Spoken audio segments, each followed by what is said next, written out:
ओम नमो भगवते वासुदेवाय। ओम नमो भगवते वासुदेवाय। ओम नमो भगवते वासुदेवाय। नारायणं नमस्कृत्य नरं चैव नरोत्तमं देवीं सरस्वतीं व्यासं ततो जयमुदीरयेत्।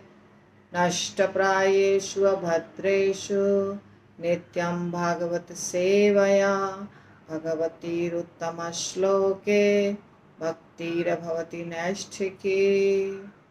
कृष्णाय वासुदेवाय देवकीनन्दनाय च नन्दगोपकुमाराय गोविन्दाय नमो नमः। जय श्री कृष्ण चैतन्य प्रभु नित्यानंद श्री अद्वैत गदाधर शिवासादि गौर भक्त वृंद। हरे कृष्ण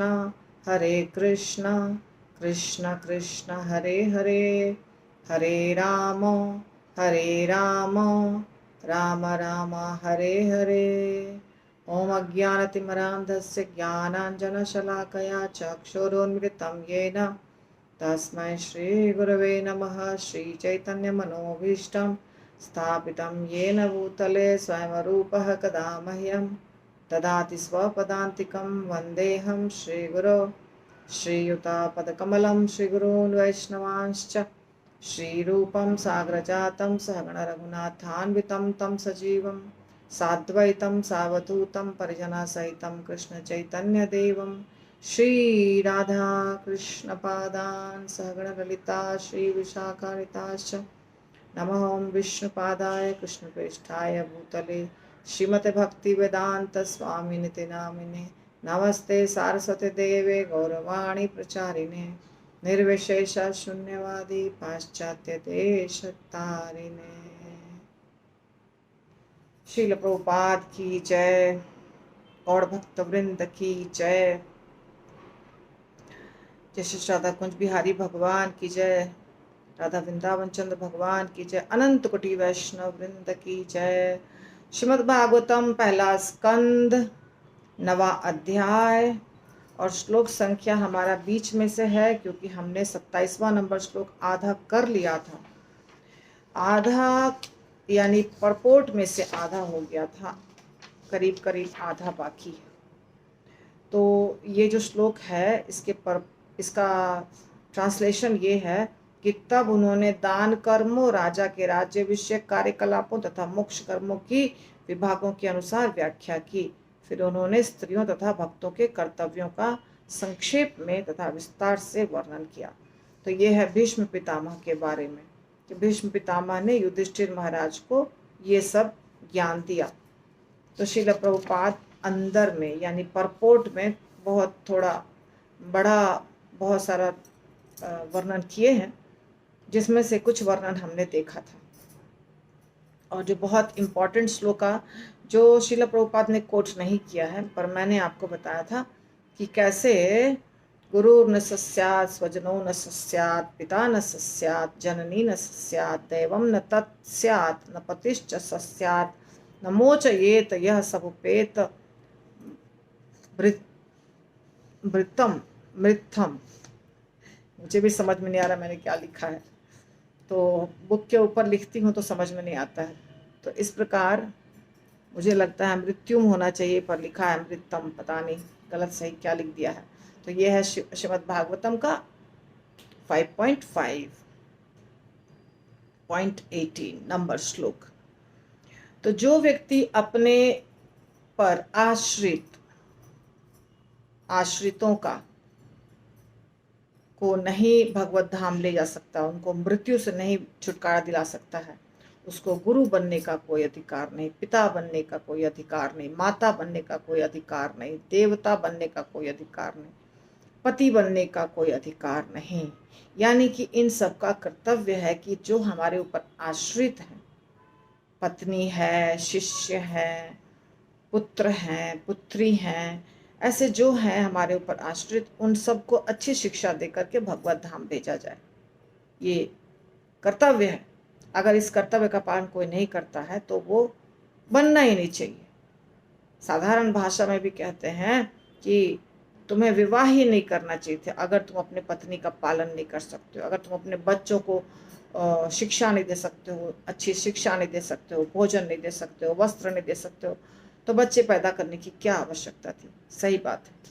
परंतु भोजन, वस्त्र और घर के साथ साथ जन्म मृत्यु से छुटकारा दिलाना भी पिता का कर्तव्य है। इस सब का वर्णन हो चुका है। उसके बाद मैंने आप लोगों को बताया था कैसे राजा टैक्स लेते हैं और टैक्स लेने के बाद भी अगर नहीं देते हैं सुविधा जनता को तो गलत है। तो टैक्स लेते हैं तो सुविधा देना चाहिए। ये सब हो चुका है।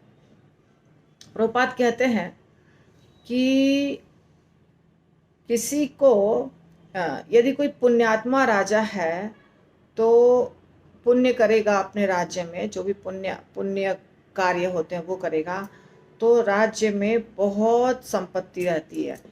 कैसी संपत्ति? प्राकृतिक संपत्ति। वास्तव में अभी आप सोच लीजिए, हमारे आजकल के ज़माने में बहुत सारी चीज़ें हैं। फ्रिज है, टीवी है, वॉशिंग मशीन है, महंगे फर्नीचर हैं, घर में महंगे टाइल्स हैं, बाथरूम में इतना सारा महंगा महंगा फिटिंग्स है, किचन में इतना सारा अप्लायंसेस है ना। परंतु ये सब सही है तो बहुत अच्छी बात है। धन है तो है, आजकल के साइंटिस्ट ने ये सब निकाला है। पर वास्तविक आवश्यकता जो हमारी है वो है कि हमारा शरीर कपड़े से ढका रहे और रोटी सब्जी, चावल दाल, दूध दही जितना प्राप्त हो जाए, खाने पीने की चीज़ें जो स्वास्थ्य के लिए अच्छी हैं उतना खाने के लिए होना चाहिए। सोने के लिए एक घर होना चाहिए, जहाँ पे एक बिस्तर होना चाहिए जहाँ हम सो सकें। बस इतनी ही रियल आवश्यकता है। बाकी चीज़ें होंगी तो अच्छी बात है, नहीं होंगी तो भी जीवन आराम से कटता है।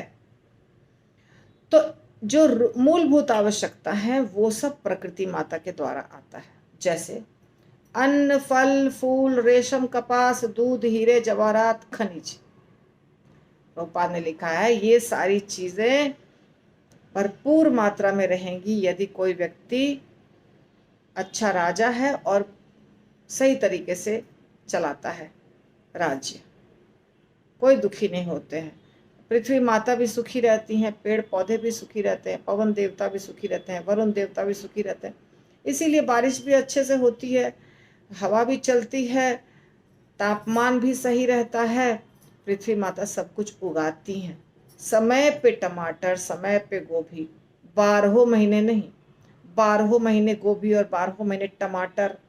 और अब प्रयास किया जा रहा है कि 12 महीने अंगूर मिले, 12 महीने आम मिले, तो फिर क्वालिटी नहीं मिलेगी।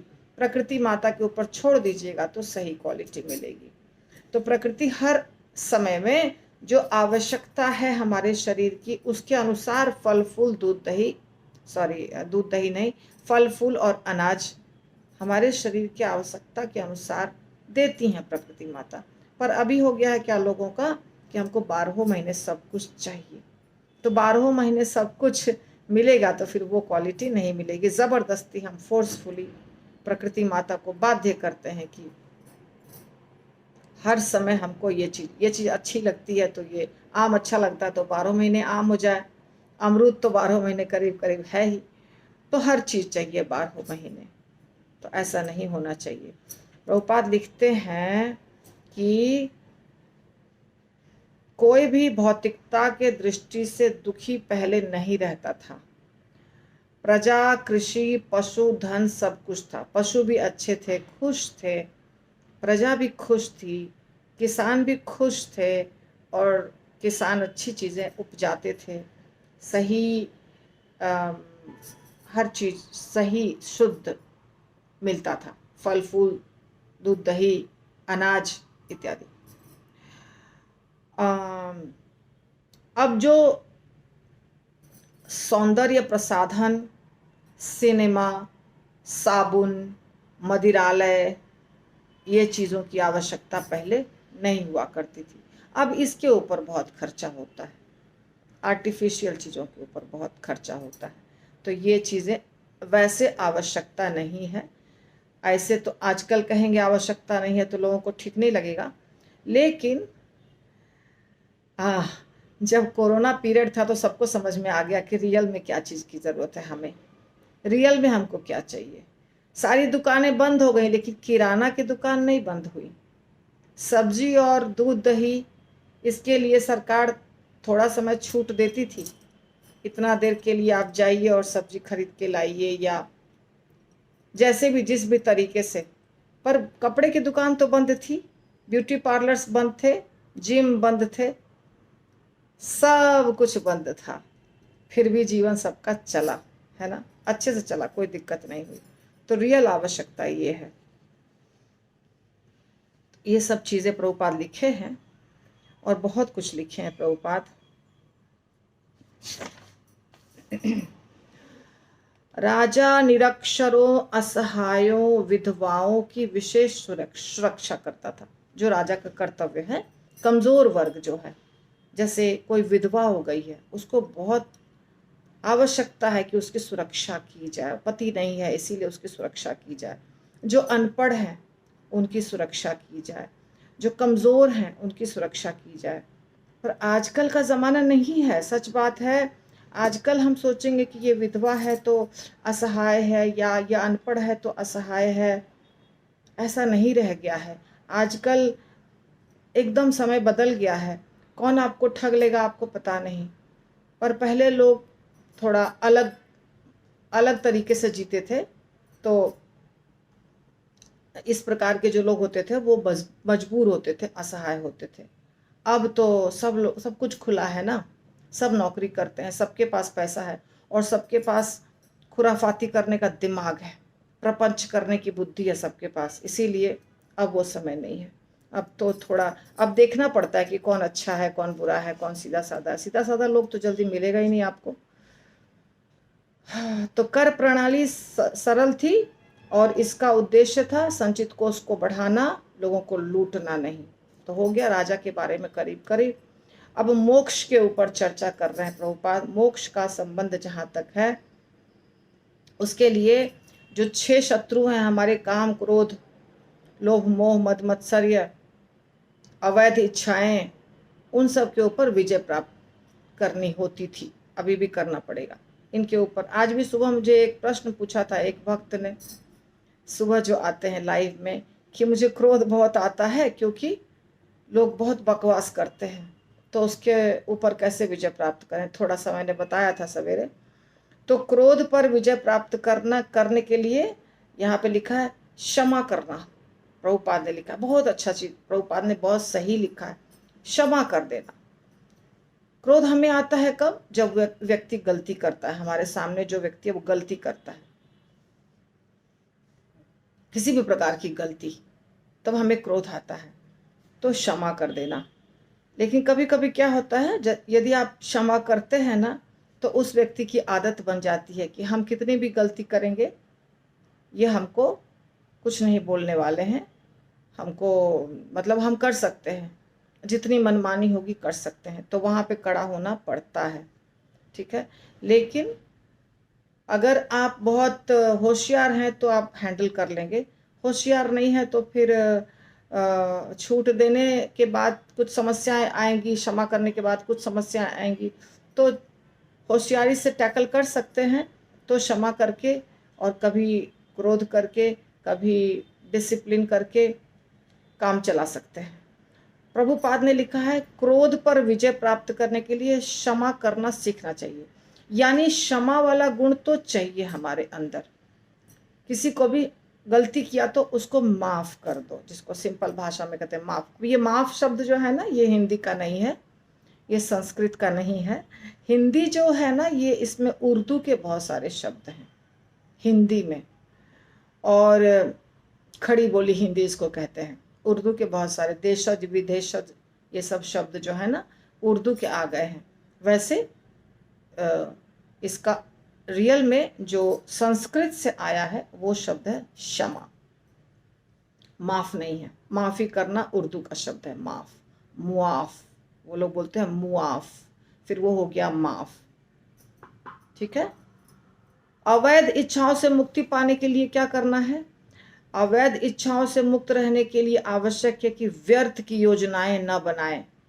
व्यर्थ की योजनाएं यानी कि हम बहुत सारा प्लान करते हैं ऐसे चीज़ों का जो आवश्यक नहीं है। जैसे अभी मैंने बताया आप लोगों को बहुत सारी चीज़ें जो अनावश्यक है, आवश्यक नहीं है, और बहुत अच्छा बिजनेस चल रहा है उन लोगों का।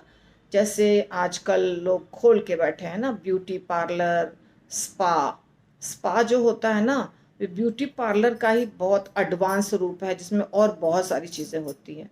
यानी कि 3-4 घंटे उसके अंदर चले जाइए और बॉडी मसाज और बहुत कुछ करेंगे। मैं तो कभी गई नहीं हूँ, सिर्फ सुना है मैंने, क्योंकि मैं तो सिंपल ब्यूटी पार्लर भी नहीं जाती हूँ।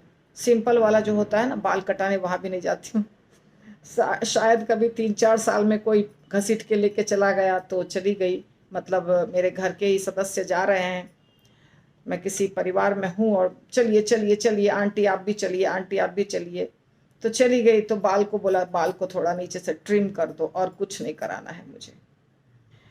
परंतु आजकल तो ये चलता ही नहीं है कि बिना ब्यूटी पार्लर के कोई काम हो। शादी वगैरह में तो लाखों में खर्चा होता है ब्यूटी पार्लर का, लाखों में। जो पैसे वाले लोग हैं उनका, सिंपल जो है उनका ही 15-20 हज़ार तो खर्चा हो ही जाता है। ब्राइडल मेकअप और बहुत बहुत कुछ, कपड़े, साड़ी पहनाने का भी एक क्या कहते हैं, मतलब एक व्यक्ति होता है जो साड़ी पहनाएगा आपको, स्त्री होती है जो आपको साड़ी पहनाएगी, और बहुत उस प्रोफेशनल साड़ी पहनाने वाली आएगी जो आपको साड़ी पहनाएगी, और बहुत चार्ज होता है उसका, बहुत चार्ज होता है। तो इन चीज़ों का बहुत बिजनेस चल रहा है। लहंगा का बहुत लाखों लाख रुपए का लहंगा आता है शादी वगैरह में, तो 1 लाख का तो कुछ नहीं है, 1 लाख तो सिंपल चीज़ है लहंगा के लिए। 25 हज़ार वगैरह तो एकदम साधारण घर की लड़की खरीदती है, 25 हज़ार का लहंगा। तो ये सब चीज़ के ऊपर बहुत खर्चा हो रहा है।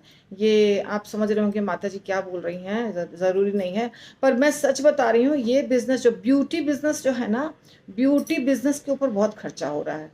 यानी कि कैसे हम सुंदर दिखेंगे, कैसे हम स्मार्ट दिखेंगे, अंदर के अंदर में जो सुंदरता होनी चाहिए उसके ऊपर ध्यान नहीं है। हमारा स्वभाव अच्छा होना चाहिए, हमारे आत्मा का कल्याण होना चाहिए, हमें माफ़ करने आना चाहिए किसी को, हमें झगड़ा नहीं करना चाहिए। इसके ऊपर ध्यान नहीं है लोगों का। ज़्यादा ध्यान है कि जब हम सज धज के आए तो सब हमें ही देखते रह जाएं, हम इतने सुंदर दिखें कि सब हमें ही देखते रह जाएं, और उससे कुछ होने वाला तो है नहीं। और तो एक एक तो और चीज़ है कि विवाह विवाह जो एक यज्ञ कहलाता है, विवाह वास्तव में एक यज्ञ है। हमारे संस्कृति में, सभ्यता संस्कृति जो हमारा है, उसमें विवाह एक यज्ञ है। ऐसा नहीं समझिए कि बस हो गई शादी। शादी तो वर्ड ही नहीं है हमारा, शादी वर्ड नहीं है। शादी है उर्दू का वर्ड, फिर से विवाह है। तो विवाह एक यज्ञ है और उसको यज्ञ की तरह करना चाहिए। पर ऐसा नहीं होता है। विवाह में लोग नॉन वेज, पार्टी में नॉन वेज रखते हैं कुछ लोग, और ज़्यादा खर्चा कहाँ करते हैं, पंडित को ज़्यादा देना नहीं है, पंडित पे खर्चा नहीं करना है। पहले शादी के पहले ही, विवाह के पहले ही लाखों लाख रुपया उड़ाएंगे, बैचलर पार्टी, उसके बाद pre wedding shoot. Pre wedding shoot मतलब विवाह तो कल होगा, परसों होगा, या 4-5 दिन के बाद होगा, उसके पहले कैमरा वाले को बुला के, कैमरा मतलब सिंपल नहीं, बहुत महंगा वीडियो बनता है, उसके उसके लिए कपड़े गहने चाहिए, लड़का लड़की ये सब करते हैं नाटक, और बाद में विवाह में भी पूरा नाटक चलता है। लगता है उन लोग की शूटिंग हो रही है, दुल्हन और दूल्हे की शूटिंग होती है। मतलब ऐसे फोटो खिंचाओ, वैसे फोटो खिंचाओ, ऐसे वीडियो बनाओ, वैसे वीडियो बनाओ। और जो मेन चीज़ है, जो विवाह का मकसद है कि लड़का और लड़की प्यार से पूरा जीवन रहे, उसके ऊपर तो 5% भी ध्यान नहीं है, 5% भी नहीं। अगर बहुत अच्छा पंडित है तो फिर पंडित उन लोग को समझाता है कि ये सब नियम है, आपको विवाह के समय ये सब विवाह होगा तो आपको इस तरह से पत्नी को समझना है, पति को इस तरह समझना है। बहुत सारी चीज़ें पंडित समझाता है, यदि अच्छा पंडित समझदार है तो। अगर पंडित नहीं है अच्छा तो वो भी गया। तो ये जो फोकस लोगों का ऐसे जगह हो गया है जो आवश्यक नहीं है, अनावश्यक झगड़ा होता है। लड़की माँ बाप से झगड़ा करती है कि हमारे प्री वेडिंग शूट में इतना लाख रुपया दीजिए, हमको खर्च करना है खर्च। बेटी का पिता बेचारा परेशान रहता है, हॉल बुक करें, गाड़ी वाले को दें, वीडियो वाले को दें, बाजा वाले को दें, दहेज दें, गहना खरीदें, कपड़ा खरीदें, क्या कर रहे हैं, लोन ले लेकर के खर्चा करता है अनावश्यक। तो विवाह होना कैसे चाहिए? वास्तव में ऐसा लड़का देखो, ऐसी लड़की देखो जिसका स्वभाव मिलता जुलता हो। मिलता जुलता मतलब कैसा? अगर मेरी बेटी बहुत गर्म मिजाज की है, हमको पता है कि मेरी बेटी गर्म मिजाज की है, ठंडे मिजाज का लड़का ढूंढो उसके लिए। दोनों गर्म रहेंगे तो ज्वालामुखी फटेगा। तो अगर मेरी बेटी गर्म मिजाज की है तो लड़का ढूंढ के लाओ जो ठंडे मिजाज का हो, जो इसको बर्दाश्त कर ले। लड़के के परिवार वाले अच्छे ठंडे मिजाज के हों जो मेरी बेटी को बर्दाश्त कर ले। धन मत देखिए वहां, ये मत देखिए लड़का कितना कमा रहा है, थोड़ा कम कमाने वाला चलेगा। अगर आपकी बेटी एकदम ठंडे दिमाग की है, well behaved, well cultured, well mannered, well educated, सब संपन्न है, वो क्या कहते हैं उसका स्वभावशील, आचार विचार, तो गर्म मिजाज का भी लड़का चलेगा। फिर आप देखिए कि लड़का धनी होगा, चलेगा, क्योंकि वो हर परिस्थिति में एडजस्ट कर सकती है मेरी बेटी। तो इस प्रकार का मैच ढूंढिए और फिर जो विवाह के लिए होता है यज्ञ, उसके ऊपर ध्यान दीजिए। अच्छा उच्चारण करने वाला पंडित चाहिए, उसके ऊपर ध्यान दीजिए। मंत्रों का उच्चारण जो अच्छा करता हो। पंडित को अच्छा कपड़ा लत्ता धन दे करके विदा कीजिए ताकि वो आशीर्वाद दे वर और वधू को कि सुखी रहे ये लोग। यहाँ पर ध्यान देना है, यहाँ पर नहीं ध्यान देना है फालतू खर्चा और फालतू समय की बर्बादी, फालतू टेंशन और बाद में तलाक। ये चल रहा है अनावश्यक जगह पे, अनावश्यक इच्छाएं और अनावश्यक इच्छाओं की प्लानिंग। यहाँ प्रभुपाद यही कह रहे हैं कि अनावश्यक जो इच्छाएं हैं उसके ऊपर आपको रोक लगाना होगा, उसकी योजना मत बनाइए। ये तो मैंने एक चीज का बताया, ऐसे ही बहुत सब जगह अनावश्यक योजनाएं बनती हैं और फिर अनावश्यक योजनाएं बनती हैं, सक्सेसफुल होती नहीं है, फिर दिमाग परेशान और बहुत महंगी महंगी गाड़ियां, बहुत महंगे महंगे फ्लैट, देखा देखी, दूसरे का देखा देखी, हमारे बजट में है कि नहीं है कुछ पता नहीं। हमारे पड़ोसी ने खरीदा, हमारे भाई ने खरीदा, तो हमको भी चाहिए। उससे भी अच्छा हमको साबित करना है कि मैं उससे भी ज़्यादा अच्छा ला सकता हूँ, या समाज में मेरा नाम हो जाए। और इससे कुछ होता नहीं है। आपके पास जो धन है, तेते पांव पसारिए जेती लांबी ठौर, cut the coat according to the cloth. तो जितना हमारे पास जितनी बड़ी चादर है उतना ही पैर फैलाना चाहिए। लोग क्या कहेंगे, समाज क्या कहेगा, कोई किसी को परवाह नहीं है आपके बारे में। आपके पास सब कुछ है, धन है, बहुत सारे दोस्त आ जाएंगे। धन नहीं है, कोई नहीं पूछेगा। इसीलिए अपने घर को चलाने के हिसाब से कार्य करना चाहिए। अननेसेसरी चीज़ों पर ध्यान नहीं देना चाहिए, जो अनावश्यक चीज़ें उसके ऊपर ध्यान नहीं देना चाहिए। आध्यात्मिक अनुशीलन द्वारा नींद पर विजय प्राप्त करनी चाहिए। नींद पर अगर विजय प्राप्त करना है तो आध्यात्मिक अनुशीलन यानी आध्यात्मिक चीज़ों, आध्यात्मिक जीवन जिए। अगर आहार हमारा शुद्ध रहेगा, सतोगुणी रहेगा, तो ज़्यादा नींद नहीं आएगी। तमोगुणी रहेगा और बहुत ज़्यादा मात्रा में खाएंगे तो नींद आएगी। नींद नींद अगर सुबह उठ के आप आलू के पराठे खा लीजिए या पूरी भुजिया पूरी सब्जी खा लीजिए भर पेट, देखिए आपको नींद आनी शुरू हो जाएगी। क्योंकि कार्बोहाइड्रेट जब बॉडी में ज़्यादा जाएगा, स्टार्च जब ज़्यादा जाएगा बॉडी में, तो नींद बहुत आएगी। फल का रस पी लीजिएगा, नींद नहीं आएगी। हल्का सा अनाज खाइएगा, नींद नहीं आएगी। सब्जियों का बॉइल्ड सब्जी या सब्जियों का जूस पीजिएगा, नींद नहीं आएगी। नींद कैसे आती है? जब ज़्यादा अनाज खाते हैं। तो आप देखिएगा साधु महात्मा जितने होते हैं, बड़े बड़े लोग होते हैं, महाराज होते हैं, गुरु होते हैं, जिनकी बहुत सेवा होती है ना, वो लोग भोजन बहुत सोच समझ के करते हैं।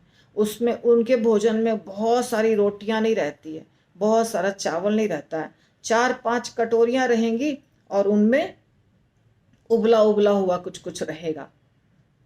पालक का जूस, गाजर का जूस, उबला हुआ दाल का पानी, सैलड, 2 छोटा छोटा फुल्का। भक्ति विनोद ठाकुर कैसे खाते थे? उनका भोजन बहुत बहुत वेल बैलेंस्ड था। पुराने ज़माने की बात है, तभी भी वेल बैलेंस्ड। बहुत अनाज खाते थे कम, दूध पीते थे, फल खाते थे, अनाज कम खाते थे। तो अगर ऐसा करेंगे तो नींद नहीं आएगी। नींद आने का कारण है बहुत ज़्यादा मात्रा में स्टार्च खाना, कार्बोहाइड्रेट। तो अनाज को थोड़ा कम करना होगा और बाकी चीज़ें जो है आध्यात्मिक वो सारी करनी होगी। तब नींद कम आएगी। सहिष्णुता द्वारा इच्छाओं और लोभ के ऊपर विजय प्राप्त किया सकता है।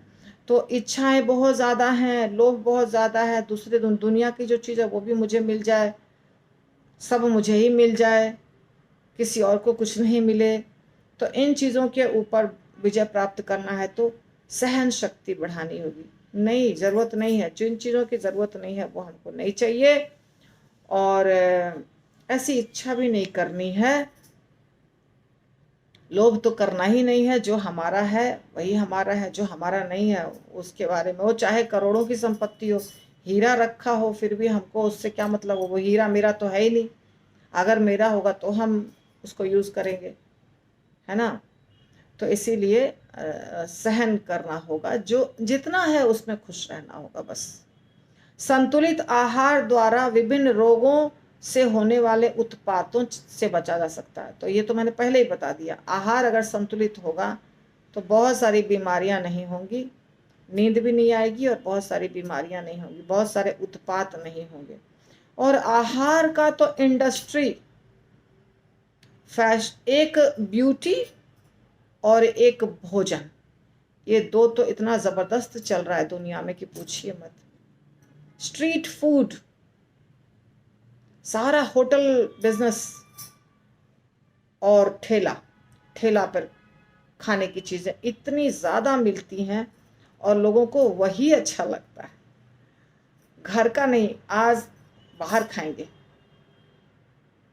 और जो बाहर खाते हैं वो खाने में अच्छा लगता है, उसमें स्वाद होता है, क्योंकि स्वाद के लिए जो जो चीज़ चाहिए वो लोग डालते हैं उसके अंदर, पर हेल्दी नहीं होता है और हाइजीनिक भी नहीं होता है। यानी कि स्वास्थ्य के दृष्टिकोण से वो अच्छा नहीं होता है और साफ सुथरा भी नहीं होता है। वो सुबह से लेकर रात तक एक व्यक्ति आपके लिए पानी पूरी बना रहा है, डोसे बना रहा है, इडली बना रहा है, पूरा शरीर से पसीना छूट रहा है, किचन में पसीना छूटता है, और क्या लगता है कैसे वो हाइजीनिक होगा बताइए? उसी तेल में लगातार तला रहा है, समोसे एक बैच हो गया, उसी तेल को नेक्स्ट डे उसी में दूसरा तेल डाल दिए, और तेल भी मार्केट में जो सबसे सस्ता होता है वो लेकर आए। तो इस प्रकार की चीज़ें बनती है। और जो पैक्ड चीज़ें होती है वो सब में क्या कहते हैं, प्रिजर्वेटिव डाला रहता है, जो शरीर के लिए बहुत नुकसानदायक है। जो चीज़ एक तो घर में भी हमारे इतना हेल्दी नहीं आता है, क्योंकि हर चीज़ जो हम ला रहे हैं बाहर से वो अशुद्ध आ रही है। फल में भी बहुत कुछ डाला हुआ है, पेस्टिसाइड डाला हुआ है, खाद डाला हुआ है। तो फल में भी है पहले से, उसके बाद उसको पकाने के लिए ऊपर से डालते हैं। तो फल भी खराब आ रहा है, सब्जियां भी खराब आ रही हैं, अनाज भी खराब आ रहे हैं, दूध भी खराब आ रहा है। एक तो पहले से ही ये सब खराब आ रहा है, अब बनाने वाला भी कोई और रहेगा, तो बताइए शुद्ध कहाँ रहे, कैसे मिलेगा, हेल्दी कैसे मिलेगा। और जब हेल्दी चीज़ें नहीं खाएंगे तो फिर बीमारियां तो होंगी, बहुत तरह की समस्याएं तो होंगी। तो इसीलिए बाहर का खाना बंद, बाहर का बंद करना पड़ेगा, बहुत आवश्यक है। और इसके लिए माता जी लोगों को या प्रभु जी लोगों को, जिनको जिनको भी अपना जीवन बचाना है, उनको किचन जाके खुद कुकिंग करनी पड़ेगी। वो आलस नहीं करना पड़ेगा कि मन नहीं कर रहा है बनाने का, चलो हम मंगा लेते हैं, लेट्स ऑर्डर। आजकल के बच्चे तो फट से बोलते हैं जोमेटो और पता नहीं कितने सारे ऐप हैं, उससे मंगाओ, लेट अस ऑर्डर टुडे, आज हम बनाएंगे नहीं, आज हम खाएंगे नहीं।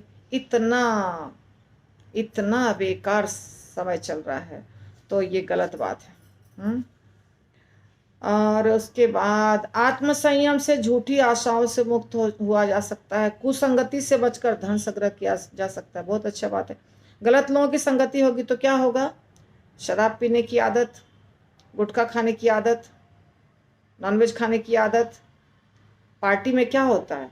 पार्टी में यदि शराब नहीं है तो पार्टी का तो कुछ मतलब ही नहीं है, यही बोलते हैं लोग सब। अगर सिंपल चावल दाल खाने के लिए पार्टी नहीं, नहीं, पहले तो 1-2 घंटा पिएंगे वो लोग सब। देखा है मैंने, क्योंकि पार्टी में तो हम कितने पार्टी में गए हैं, बहुत गिनती नहीं है कितने पार्टी में, क्योंकि मेरे प्रभु जी इंडस्ट्री में थे मतलब अभी भी हैं ऐसा नहीं कि नहीं, अभी भी हैं। और मेरे पापा भी दोनों मैकेनिकल इंजीनियर, तो होता है उन लोग का गेट टुगेदर होता रहता है। तो हमारे लिए तो मुसीबत, नहीं जाओ तो बोलेंगे कि भाभी जी क्यों नहीं आए। तो बचपन में तो पापा के साथ जाते थे तो हम लोग को ध्यान नहीं, फिर भी देखा है, याद है, फिर भी याद है मुझे। पहचानते नहीं थे कि इतना बड़ा बड़ा ग्लास में लाइट येलो कलर का क्या है अंकल के हाथ में, तब समझ में नहीं आता था। अब समझ में आता है कि वो सब ड्रिंक करते थे। और हम इनके साथ जब जाती थी तब यही, मतलब हम लोग कितना कोल्ड ड्रिंक पिएंगे, कोल्ड ड्रिंक ला के रख दिया है और स्टार्टर रख दिया है। हम तो भक्त बन चुके थे, बहुत जल्दी ही भक्त बन चुके थे, बहुत लंबी लाइफ नहीं जी थी हमने भौतिक दुनिया वाली। तो हमारे लिए स्टार्टर भी नहीं खाना, मतलब पता नहीं कहाँ प्याज लहसुन है, नहीं खा सकते हैं। तो बस कोल्ड ड्रिंक पियो, बहुत तो पीला वाला वेफर्स खाओ, नमक वाला हो गया। फिर मूंगफली रोस्टेड है तो मुझे वो भी नहीं चलता है, तो मेरे प्रभु जी ये सब खाते थे और बाकी सब लोग चल रहा है चल रहा है। 8 बजे से पार्टी शुरू हुई, 11-12 बजे खाएंगे खाना, जिसको खाना बोलते हैं, मेन कोर्स, तब तक केवल ड्रिंक ड्रिंक ड्रिंक। ये है स्थिति। तो ये सारी चीज कुसंगति का असर है। कुसंगति होने से ड्रिंक में पैसा बर्बाद होता है। जब हमने जिसको प्रीच किया और बहुत सारे लोग भक्त बन गए, तो वो लोग खुद बताने लगे कि अभी खर्चा कहाँ होता है। पहले तो हमारा इन चीजों में खर्चा होता था, पार्टी में हजारों हजार रुपया खर्चा होता था, पीने में और खाने में। अब तो उसी पैसा से हम यात्रा कर लेते हैं, इतना फर्स्ट क्लास यात्रा हो जाती है हमारी। न सिगरेट, न गुटखा, न शराब, न नॉनवेज, सारा पैसा तो बच गया। तो मस्त पार्टी करो। कौन सी पार्टी? कृष्ण की पार्टी। भक्तों को बुलाओ, भजन कीर्तन रखो, यात्रा जाओ, एंजॉय करो लाइफ को। तो सब लोग बहुत खुश हैं कि अरे वाह। तो इसीलिए गलत संगति नहीं। और योगाभ्यास से भूख पर नियंत्रण किया जा सकता है और नश्वरता का ज्ञान होने से सांसारिकता से बचा जा सकता है। तो इन चीज़ों का ज्ञान अगर होगा, ये सब दुनिया, ये सब शास्त्रों का ज्ञान होने से हम नहीं फंसेंगे ज़्यादा सांसारिक चीज़ों में। और अगर भूख बहुत लगती है, भूख पर नियंत्रण करने के लिए तो देखिए हर व्यक्ति का अलग अलग तरीका है। यहाँ पर योगाभ्यास लिख रहे हैं प्रभुपाद, योगा करना चाहिए व्यक्ति को तो कम। और दूसरी बात है कि ज़्यादा अपने आप को अगर बिजी रखेंगे तो भी भूख नहीं लगती है। भूख कैसी चीज़ है कि जितना ज़्यादा खाते जाएंगे उतना ज़्यादा और खाने का मन करेगा। थोड़ा खाने को दूर रखना, थोड़ा व्रत उपवास करना, एकादशी कल है तो एकादशी का व्रत करना, और जितने भी व्रत आते हैं उसको करना। ऐसे प्रैक्टिस करने से धीरे धीरे बॉडी को आदत हो जाती है कि बहुत ज़्यादा खाना नहीं है। और भूख बहुत लगती है तो सैलड एक भर के बड़े से बोल में सैलड रख लीजिए, उसको चबा लीजिए, आधा पेट भर जाएगा उससे। उसके बाद रोटी चावल खाइए, जिसको पतला होना है उसकी बात कर रही हूँ। तो इस प्रकार वो बच सकते हैं इन चीज़ों से। और जल्दी उठने से आलस्य को जीता जा सकता है। आलस्य अगर शरीर में आलस्य है तो आलस्य भी खाने के गड़बड़ी से सब होता है। यदि प्रसाद गलत लिया ना तो ही आलस होगा। अगर आप कम खाते हैं, देखिए स्टूडेंट्स से पूछिए, जो स्टूडेंट्स इंजीनियरिंग वगैरह के होते हैं, मेडिकल वगैरह के होते हैं, वो लोग, बहुत सारे स्टूडेंट्स ऐसा करते हैं कि खाना ही बंद कर देते हैं, बहुत कम खाते हैं, बहुत कम। और मिक्सचर और वेफर्स, ठीक है वो गलत चीज़ है, पर वो सब खाते हैं क्योंकि रोटी चावल खाएंगे तो नींद आ जाएगी। तो रोटी चावल खाएंगे, इतना पढ़ना है और उसके पहले जैसे खाएंगे नींद आ जाएगी, पढ़ाई नहीं पूरी होगी। इसीलिए वो प्रॉपर जो मील होता है उसको अवॉइड करके हल्का हल्का चीज़ खाते रहते हैं, चाय कॉफ़ी पीते रहते हैं, कुछ कुछ लिक्विड लेते रहते हैं और थोड़ा सा सॉलिड लेते हैं। तो वैसा हमको नहीं उनकी कॉपी करनी है, पर उससे ये चीज़ हम निकाल रहे हैं कि अगर आलस आता है ना तो ज़्यादा खाने से आलस आता है, तो खाने को थोड़ा कम करना होगा तो आलस कम आएगा। एक्सरसाइज करना होगा, फुर्ती, शरीर में फुर्ती रहेगी। और वज़न कम करना होगा, ज़्यादा वज़न नहीं होना चाहिए। ज़्यादा वज़न होगा, जिसका भी ज़्यादा वज़न होगा उसको आलस आएगा। वाचालता को गंभीरता तथा मौन के द्वारा और भय को पराक्रम से जीता जा सकता है। तो प्रभुपाद इसमें इतना चीज़ बताए हैं, इतना चीज़ बताए, जो लोगों का क्वेश्चन रहता है वो सबका आंसर है इसमें। बहुत ज़्यादा बोलना नहीं चाहिए, मौन रहना चाहिए, कम बोलना चाहिए, और पराक्रम से जीत। भय, भय किसी को भय लगता है तो उसके लिए क्या होगा, बोल्ड होना पड़ेगा। भय, भय लगने का तो खैर अलग ही कारण है भय का। तो यहाँ पराक्रम लिखे हैं प्रभुपाद। स्वाध्याय द्वारा पूर्ण ज्ञान की प्राप्ति संभव है, ज्ञान लेना होगा। और काम क्रोध लोभ क्रोध स्वप्न आदि से मुक्त होना चाहिए, जिससे मोक्ष का मार्ग प्राप्त हो सके। मोक्ष के लिए इतना सारा चीज लिखा है प्रभुपाद ने, वेरी गुड। ये हर एक के ऊपर 1 घंटे का 2 घंटे का प्रवचन हो सकता है, उससे भी ज्यादा, इतना बड़ा टॉपिक है। फिर कह रहे हैं मोक्ष कैसे प्राप्त होगा, तो इतना सारी चीजें हैं ये सब। देखिए हम अगर भक्त भी हैं तो ये सब विधि का पालन करने से हमको बहुत फायदा होगा। और जो जिस रास्ते का है, योग, मेडिटेशन या नाम जप करता है या कोई जो भी करता है, पर ये चीज़ सबके लिए फायदेमंद है। और स्त्रियों के बारे में लिखा है, स्त्रियां शक्ति, लज्जा द्वारा, स्त्रियों को लज्जा होना चाहिए।